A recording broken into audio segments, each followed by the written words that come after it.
She got slapped mid-flight for not belonging, then revealed she owned the entire airline. They say money talks, but sometimes silence says more, especially when that silence is paired with side eyes, fake smiles, and assumptions that hit like bricks. It was a cool morning in Santa Barbara. Private tarmac, light breeze. A sleek Gulfstream G650 sat polished and still, ready for its cross-country flight to Newark Liberty. The crew was already on board, prepping for a quick exclusive hop east. And then she arrived. No red carpet, no security detail, no designer luggage, just a woman in her late 30s, wearing black joggers, a faded hoodie, and beat-up Adidas sneakers. She was scrolling on her phone, her afro pulled into a loose puff, calm, unbothered. Her name, Dr. Nadia R. Hall, but nobody said her name out loud, not yet. Catherine Mallory, the lead flight attendant, spotted her from inside the cabin. She leaned slightly over to the co-pilot and asked with a raised brow, "Do we have a last-minute passenger that ops didn't clear?" He shook his head.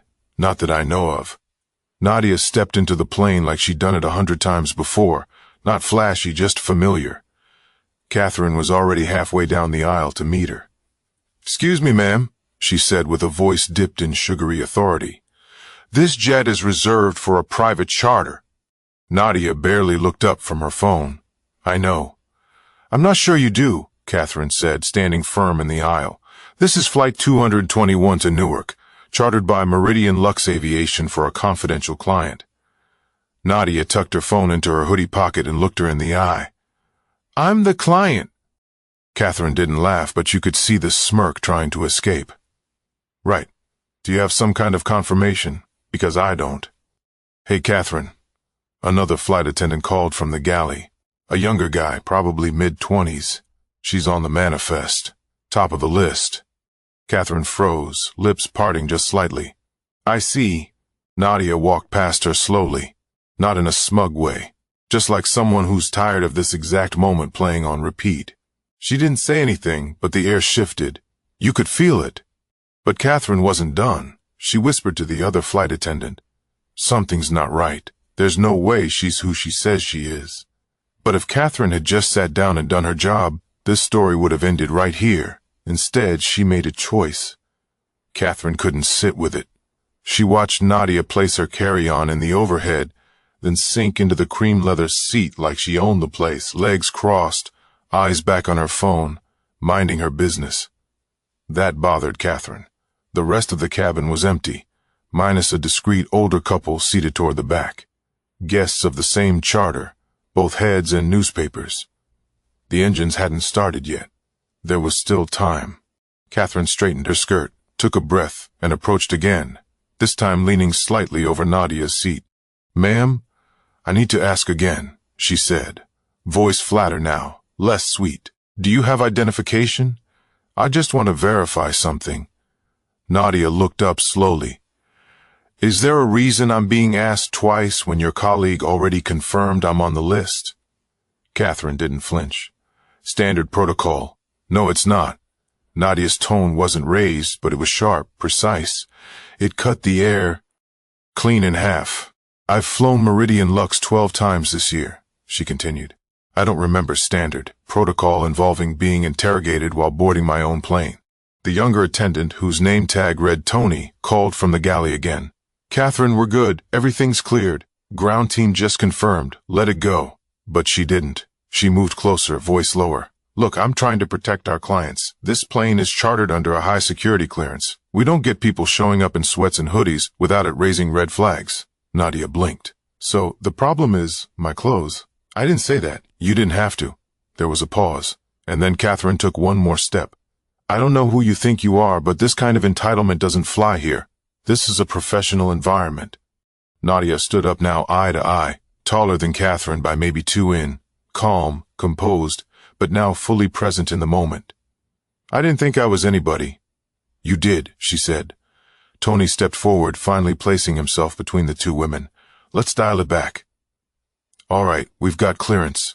Let's just—" But Catherine wasn't hearing it. She looked past him straight at Nadia. "You can either show me who you really are, or you can wait outside while we sort this out." And then Catherine did something that changed everything. She reached for Nadia's arm. not rough but forceful, like she was trying to escort her out. Nadia pulled back gently but firmly. "Don't touch me." That should have ended it. But Catherine's ego was louder than her training. She took another step and muttered under her breath, "I'm not doing this today." Then she slapped her hard, right across the face. It wasn't theatrical. It wasn't drawn out. Just one sharp, open-handed hit, enough to turn heads, enough to make time stop. Tony gasped. The older couple looked up in disbelief, and Nadia, she didn't yell, didn't retaliate. She just stood there, one hand to her cheek, as the echo of that moment settled into everyone's chest. Tony was the first to speak. "What the hell are you doing?" I was trying to get her to leave," Catherine stammered. She owns the plane," Tony snapped. Catherine blinked. "What?" "She's Dr. Nadia Holston," he said, "the new CEO of Vanguard Systems. She's the majority stakeholder in Meridian Lux. This is her jet." And just like that, the balance of power flipped, but the damage was already done.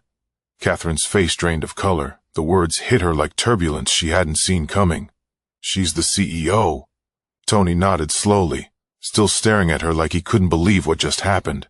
"Yeah, Nadia Holston, Ph.D. in aerospace engineering, net worth north of $2 billion. You just laid hands on the woman who owns the company that signs your paychecks."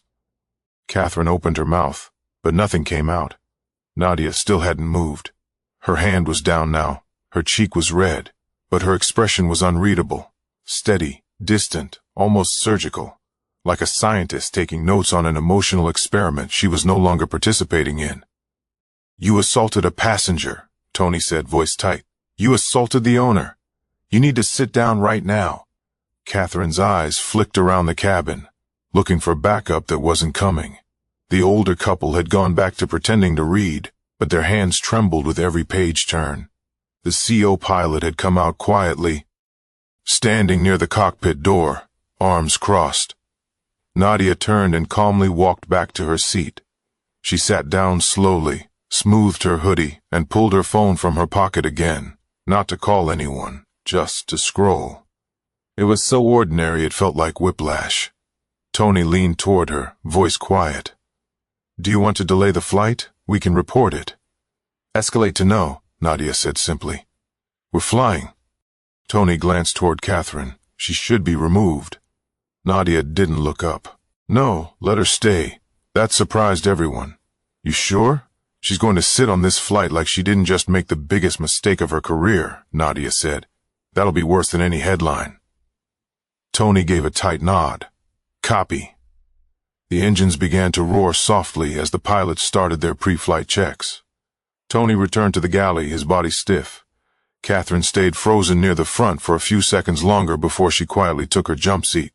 Nobody said another word. No one apologized. No one asked if Nadia was okay. It was just silence. But it wasn't peace. It was pressure, heavy pressing against everyone's lungs. The plane lifted off 20 minutes later, smooth and flawless. Catherine fumbled through the safety announcements with a voice that cracked twice. Nobody corrected her. Nobody cared.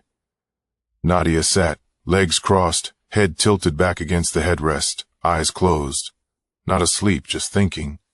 She didn't need revenge. She already had something stronger, patience. But high up in the clouds, every second of that silence was a countdown. 35 minutes into the flight, not a single word had been spoken between Nadia and Catherine. Catherine sat rigid in her jump seat near the galley, fidgeting with the strap of her apron, occasionally glancing up to check if anyone was watching. No one was, but she couldn't shake the weight of what she'd done. Every time she blinked, she saw the look in Nadia's eyes, that cold restraint, that silence louder than any yelling could have been. Tony made himself busy, too busy folding napkins that didn't need folding, rechecking inventory, refilling a water bottle that was already full. The older couple in the back whispered softly to each other, shooting glances toward the front of the cabin, wondering what kind of drama they'd just paid first-class money to witness.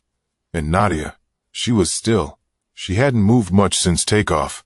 At one point, she pulled out a leather notebook and scribbled something with a black pen. Not fast, just one line, then closed it again. Then nothing. It was driving Catherine crazy. She stood suddenly and walked toward her with fake composure. "Would you like anything to drink?" she asked. Nadia looked up. There was no anger in her face, no attitude, just a long pause before she answered. "Do you think I want something from your hands?" Catherine flinched. I just thought I should offer. You thought you could slap me, then bring me sparkling water and think we're square?" Catherine's voice shrank. "I didn't mean to. You did exactly what you meant to do. The problem is you thought I couldn't respond." That silence came again, thicker this time. "I'm sorry," Catherine said, barely audible. "Why?" I didn't know who you were." Nadia tilted her head, voice calm. "What if I was nobody? What if I was just someone flying private for the first time? What if I didn't have a billion-dollar company behind me?" She let the hat hang in the air for a moment. "You weren't sorry when you thought I was powerless," she continued. "You're only sorry now that you think you'll lose something." Catherine's eyes dropped. "You're right. I know." She turned her head toward the window. Catherine walked back without another word. Tony raised an eyebrow as she passed, whispering, "What did you think was going to happen?" "I don't know," she murmured. "You know that whole plane has cameras, right?" he added. "Every inch, including the cabin. It's already recorded." She blinked. "I forgot." Tony shook his head and returned to the galley. The conversation was over. Nadia sat back, pressing a finger against her cheek for a moment, right where she'd been hit. It didn't hurt anymore, but the bruise wouldn't be physical. It would be policy. Because once they landed, things wouldn't just go back to normal. They'd go exactly the way Nadia wanted them to. The plane flew steady at 40,000 feet, but the cabin felt like it was holding its breath. Catherine sat in the galley, barely blinking, staring into the stainless steel sink like it held answers. Her stomach was in knots. She had worked for Meridian Lux for 6 years, built her reputation from nothing, trained hard, memorized protocol. She knew how to handle celebrities, royalty, even the weird crypto millionaires who brought iguanas in Louis Vuitton bags. But today, she made a mistake. So basic, so damaging it made her question everything she thought she knew about people and herself. Nadia had gone quiet again, flipping slowly through a thick folder she pulled from her bag. Inside were diagrams, proposals, engineering drafts. Tony passed by, glanced down, and recognized the log. Oh, Holston Aerospace. She wasn't just rich, she built things, she invented things. Tony hesitated by her seat. "Dr. Holston, I just want to say what happened wasn't okay and I'm sorry you had to deal with that." Nadia didn't look up. "You didn't do it." Still, she closed the folder, finally met his eyes. "You ever get tired of pretending like stuff didn't just happen?" Tony nodded. "Every day." Nadia gave a small half-smile. "Then you'll do all right." Just then, the cockpit door cracked open. The pilot stepped out. Tall older man in his 52nds, Captain Rob Templeton. He cleared his throat. "Dr. Holston, could I speak with you for a moment?" "Of course." They walked toward the back, where there was a private conference room with tinted windows and soundproof walls. Tony followed and held the door, then closed it behind them. Captain Templeton sat across from her at the table. His face was calm but serious. "I just got off headset with HQ. They confirmed everything. Catherine's actions. Well, there's no gray area here. Meridian's legal team is already prepping a response." "I'm not surprised," Nadia said. He exhaled slowly. "I've been flying for 30 years. Never seen anything like what just happened.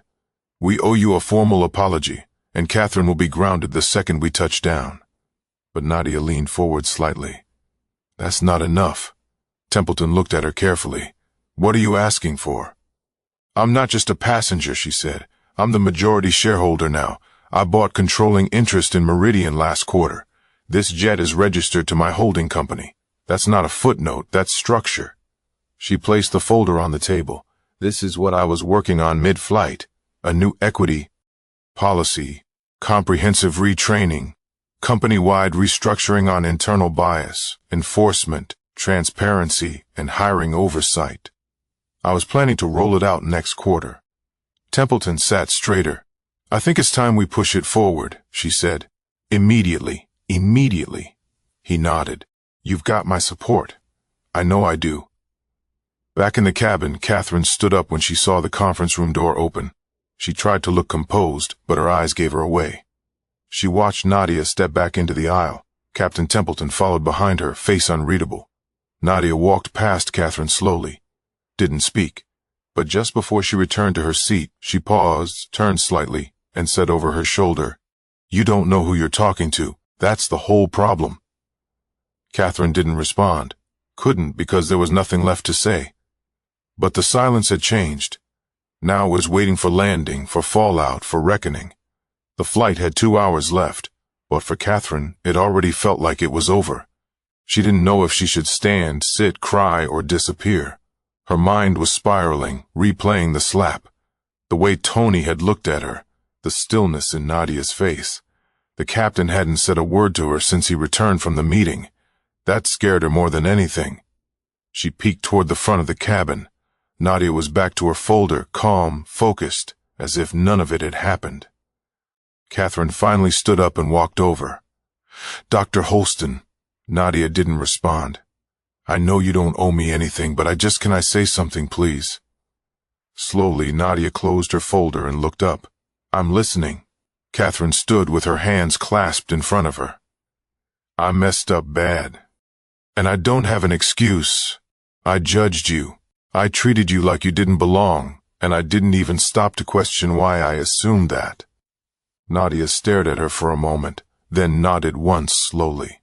"I appreciate the honesty," she said. Catherine's voice cracked. "I know I've lost my job. I know that's coming. I just wanted you to hear it from me before the paperwork shows up." Nadia tilted her head. "What's your name, Catherine?" "Catherine and Mallory. How long have you been in this job?" 6 years. Before that, I worked for a smaller charter company out of Scottsdale. Did regional flights, lots of wedding parties and finance bros."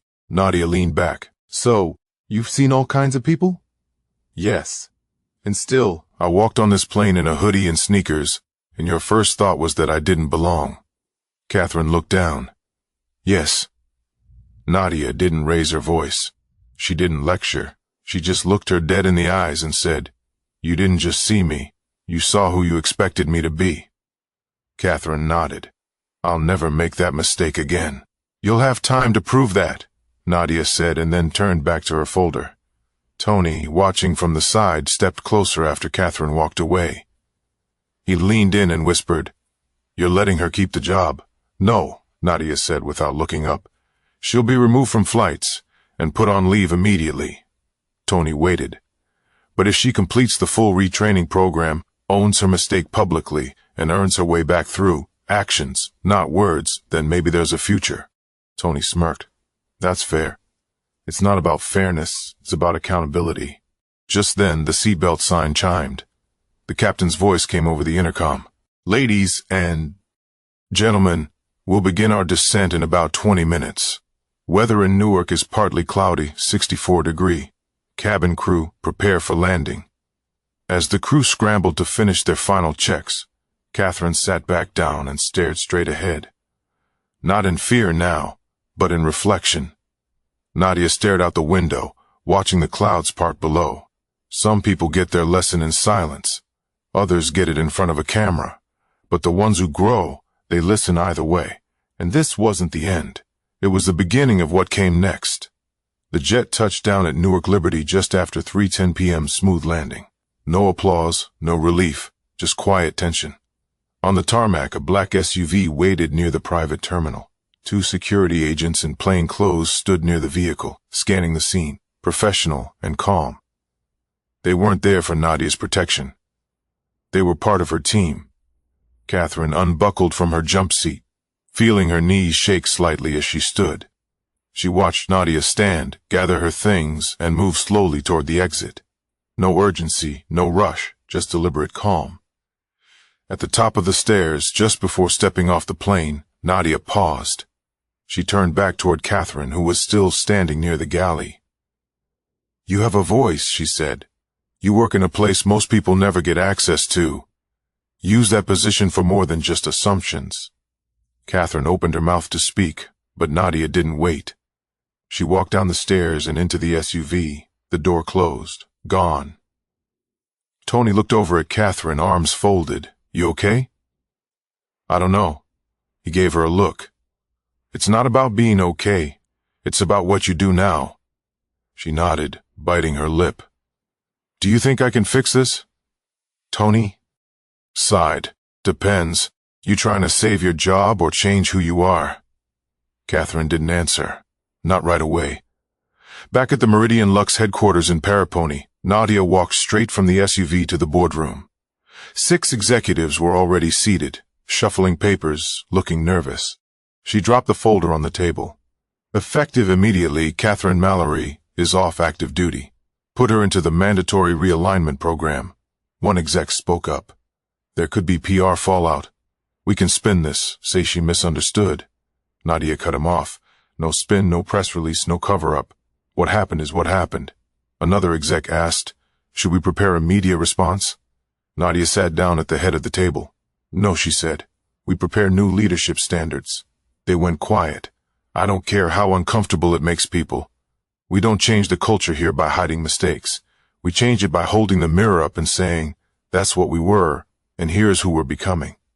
One of the assistants scribbled notes furiously. Nadia looked out the window of the boardroom. The plane was still visible on the far end of the tarmac. Her name was now printed under the Meridian logo. The slap wasn't the real story. The silence after it was, and how people chose to break it or not. But for Nadia, silence was no longer acceptable. 2 weeks later, Catherine sat alone in a Meridian training room in Jersey City. No makeup, no uniform, just jeans, a sweater, and a notebook half filled with scribbles and regrets. She watched a training video on implicit bias, real stories, real footage, not corporate fluff. A passenger describing being treated like baggage. A pilot talking about being questioned at his own hangar. A child asking her mom why they look scared when I sit next to them. And then the screen faded to black. A new face appeared. Nadia, straight to camera, calm, clear. If you're watching this, it means you work for a company that I now lead, she said. And that means we hold each other to a higher standard. Catherine sat up straighter. Nadia continued. It's not about perfection, it's about accountability, about asking yourself one hard question every day. Did I treat someone better today because I finally saw them for who they are? Not who I assumed they were. The video ended. Catherine closed her notebook and stared at the wall. Not because she was lost, but because finally she was starting to see the direction she needed to face. Across the country on another flight, a young black woman boarded a jet in Sacramento. She wore sneakers and a hoodie. The flight attendant, an older white woman, smiled and said, "Welcome aboard, Dr. Spencer. Would you like sparkling water or still?" No tension, no second guessing, just respect. The world doesn't change in one day or one flight or one slap, but it starts with the people who choose to stop pretending they don't see what's right in front of them. Sometimes it takes being humble to finally understand what it means to lead, and sometimes the people you underestimate the most are the ones already flying higher than you can imagine. If you've ever been misjudged based on how you look, what you wear, or where you're from, this story is for you. And if you've ever been the one doing the judging, it's not too late to change. Treat people right before you know their title, because real power doesn't announce its LF. It just walks in quietly and sits wherever it wants.